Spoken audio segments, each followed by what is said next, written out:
Hello, welcome to this new video in which I am going to begin a series about something that you have asked me a lot in these last weeks, and it's related with content of repertory written for children or for people that are beginning in contemporary piano music. I know there is a lot of interest in this kind of repertory, and there are many people that do not know exactly how to approach to it or what pieces could be suitable for this. So this series, I'm sure it will be very helpful for many of you. Take into account that it happens in almost every country.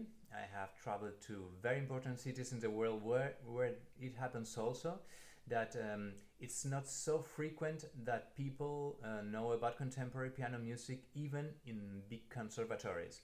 So there is a huge opportunity to give lessons or to present master classes or workshops around contemporary piano music. Please do it, because even in big cities you will find that there is a lack of knowledge about this. I will be very interested in knowing about your experiences in these kind of workshops with children or with students in different conservatories. So if you would like to, well, it would be wonderful to share your experiences here. And this will lead maybe to a discussion about the different experiences we all have had in this realm. I am beginning with a collection of pieces that I truly love. It's by a Hungarian composer that you may know. He is called Jenő Takács, and he's written wonderful piano music. He was a pianist himself, and he wrote a tremendous amount of music for children and also for professional pianists.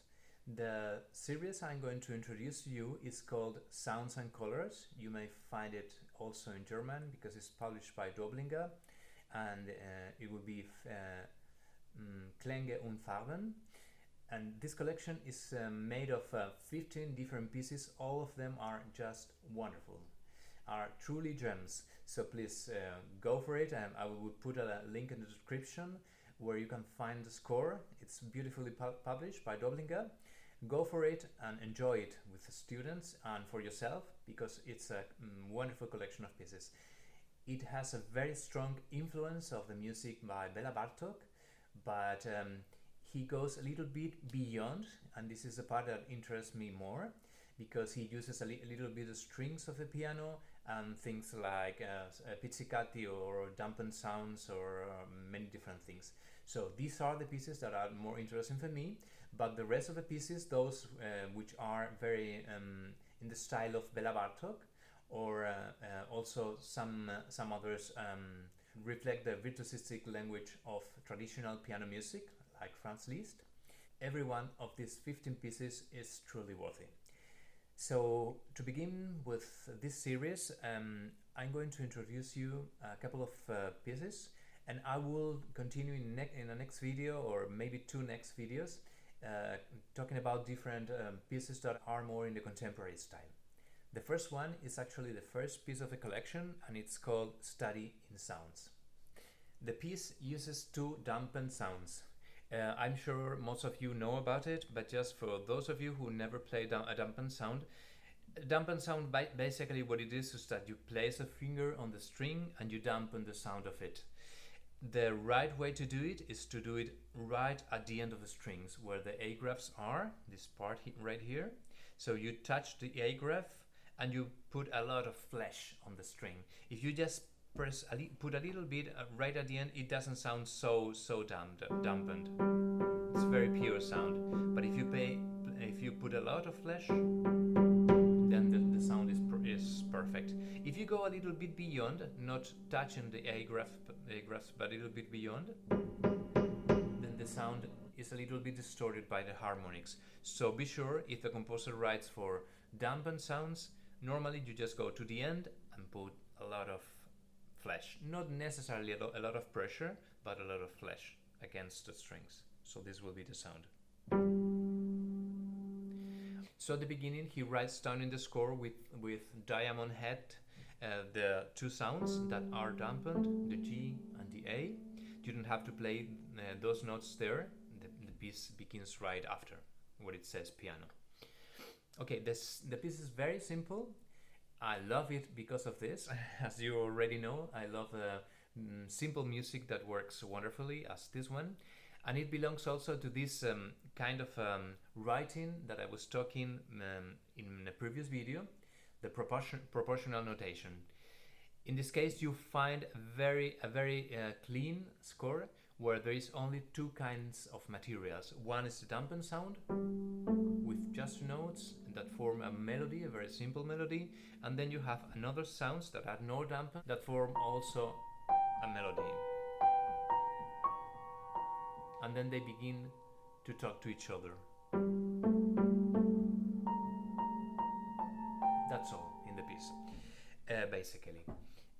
What you will find is that all the notes, both dampened and in the melody, in the upper register, are based on an octatonic scale, just 8 notes, although he just uses 6 of them. Only this. There are only 2 sounds in the score that are different and give a very special color, or give also a surprise to the music. These sounds are B and G sharp.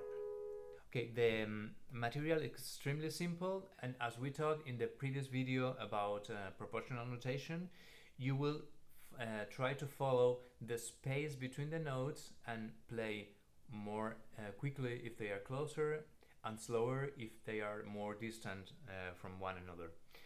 To play the dampened sounds, we will locate a couple of stickers as we did in the previous video.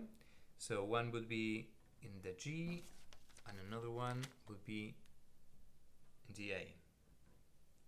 You will see that especially if you practice a piece with children, after some time of having the fingers against the strings, it could happen that the strings get a little bit marked.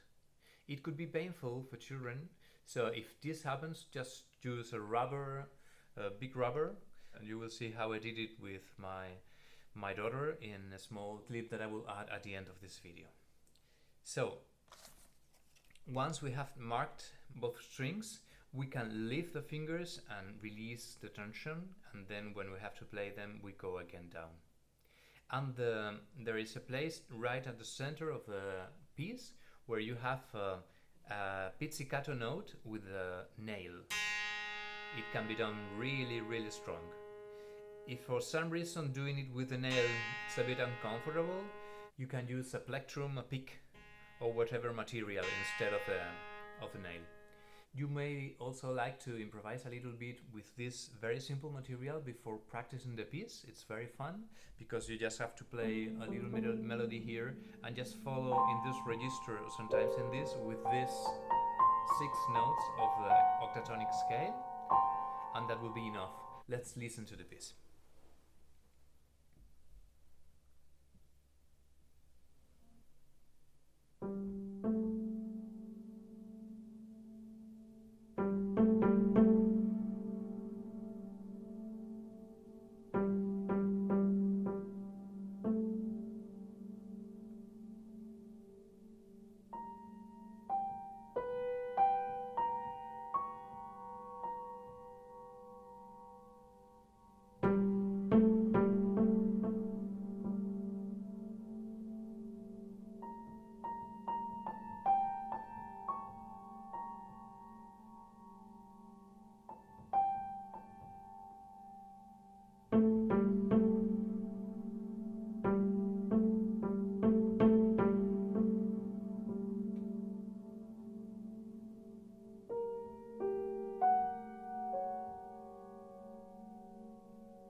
you see that at the end of a piece it says repeat ad libitum. So you may begin the piece once again without changing the pedal, because you have seen that it's a complete full down pedal throughout the piece. So without releasing the pedal, you will repeat it again. Take into consideration that the piece is quite free. It says liberamente, freely. So you may use this freedom to do something a little bit different for the second time.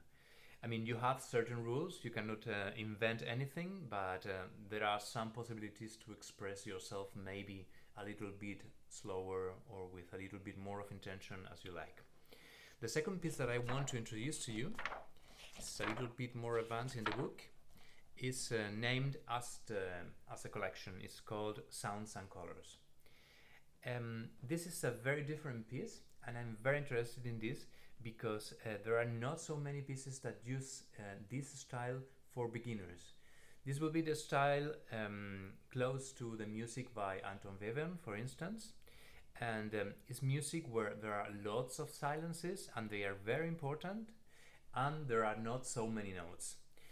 In order for them to understand it properly, it will be maybe very useful to try to invent a story around all the events that are happening, because all the events happen just before a silence or just after a silence and then break.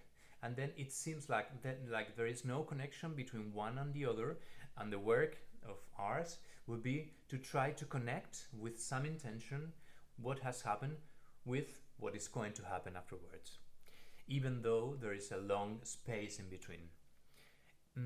It's very useful to see that almost all the intervals in the piece are belonging to two different kinds. One is a major seventh and the other one is a minor third. Almost all the intervals are these two.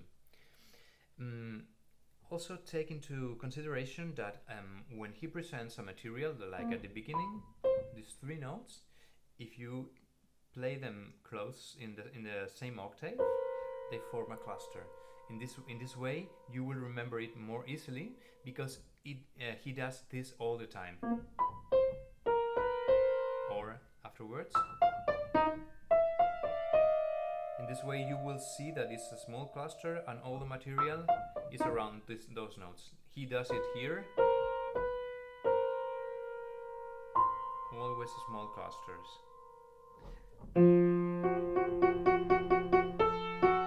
The second interval we were talking about, the minor third, and again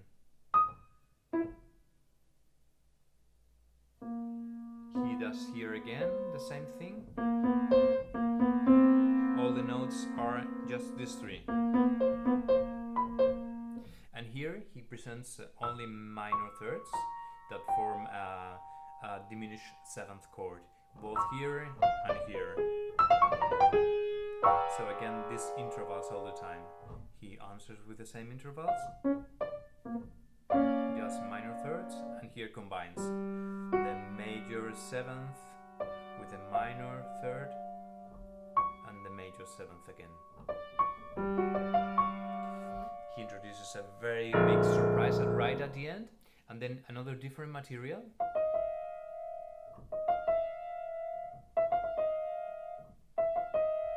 Also around this little cluster, so everything is very closely related. I have stated before that he had a very strong influence from the music by Bela Bartok. It is very clear in the pieces that have some popular melodies inside of it, but it's also clear in this piece because he presents something that maybe some of you already know. I'm talking about the music of the night that you can find in many different places in the music by Bela Bartok, but especially in a place very very dear to us, that is the fourth movement of the suite Out of Doors, the music, the night music, where he presents material like this.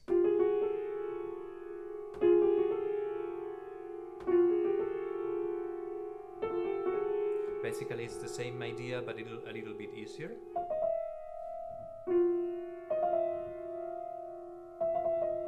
It's like an expanded cluster, so he presents a cluster and every time the notes inside are a little bit in a different order. He repeats this 3 times and ends the piece with this material. So we listen to it.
So as you see, the piece is very nocturnal in character, and it has many possibilities to work on different levels with students. You will be surprised how especially very young students react to this music in a more comfortable way that you may expect. So be sure to try this with your students and please let me know how their results are. Enjoy it. Te voy a presentar una pieza que se llama Sonidos y Colores, ¿vale? ¿Gusta el nombre? Y es esta pieza de aquí. Mira, no tiene compás ni nada. Y puedes tocar las notas con mucha libertad. Mira, tenemos que preparar 2 notas, el sol y el la. Este sol y este la de aquí. Mira, tócalos. Y mira los apagadores que se levantan, ¿vale? Vamos a poner 2 etiquetas. Mira, cuidado con los apagadores que es delicado. Mira, apunta bien y mira, sigue porque tienes que poner la etiqueta ahí, en esa pieza que se llama agrafe. Intenta que la etiqueta no sobresalga hacia afuera, hacia el piano, que sobresalga hacia aquí. Eso es. Cuidado que la has puesto un poco al lado y a lo mejor te confundes. Ahí, vale. Y ahora pon la otra etiqueta roja, 2 notas más a la derecha. Ahí. Que no sobresalga hacia las cuerdas, si no te la podrías llevar luego. Vale. Okay. Pues esas 2 notas son el sol y el la. Y esas 2 notas las tienes que presionar con la mano derecha en las cuerdas. Mira. Toca el sol y toca el la. Y tocas el sol y el la. La, esa. Eso es. Vale. Mira, a ver si funciona esto. El sol y el la. Con la gomita, con la derecha. No, al revés, así es más largo. Y no te equivocas, así. Con la derecha. Aprieta la goma. Mira, cógela así. Cógela así. Y así es más fácil. Y aprieta.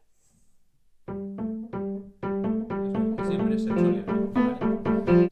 Tenemos 2 materiales. El primer material es el sol y el la. Y es como una persona que está hablando, solamente con 2 notas. Mira, como tenemos el pedal ya puesto, pon la goma y juega con ese sol y con ese la como tú quieras. Cuanto más al extremo, tanto mejor suena. Ahí. Vale. ¿Y qué tal ahora si fuera lento? Mira, una nota así.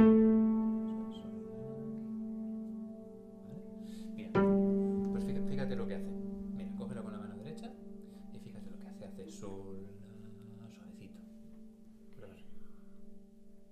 ¿Dónde? ¿En qué parte? Sol, la, muy suavecito. Y espera un ratito. Aprieta un poco. Eso es, y espera 2 segundos. Y ahora un poco más sonoro. ¿Quieres intentar? Eso es. Y ahora un poco más, sol, la, sol, la, sol. Eso es, y espera un poquito. Y ahora sol, sol, sol, sol. La, y ahí esperamos un poco. Y ahora nos vamos con la derecha al teclado. Entonces hace estas notas, mira.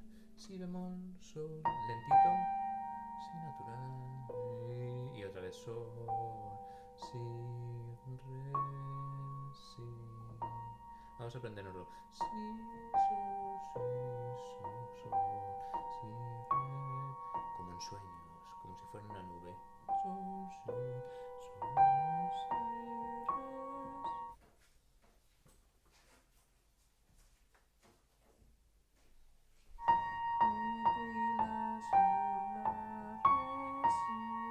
y ahora termina la, sol, la, y se acabó. Y entonces ese mismo la, sol, la que acabas de hacer, ahora lo haces aquí. La, sol, la.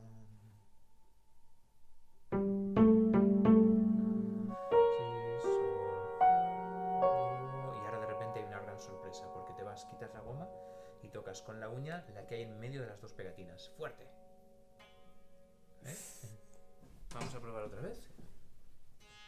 Eso es. ¿Quieres hacerlo con una púa que suena mucho más? ¡Ah! ¡Qué fuerte suena así! ¿O quieres púa? Así, así. Así. La, sol, la, sol, la, sol, la, sol. ¿Repasamos un poco esta ahí? Venga. Vamos allá. Entonces, pon la goma en su posición.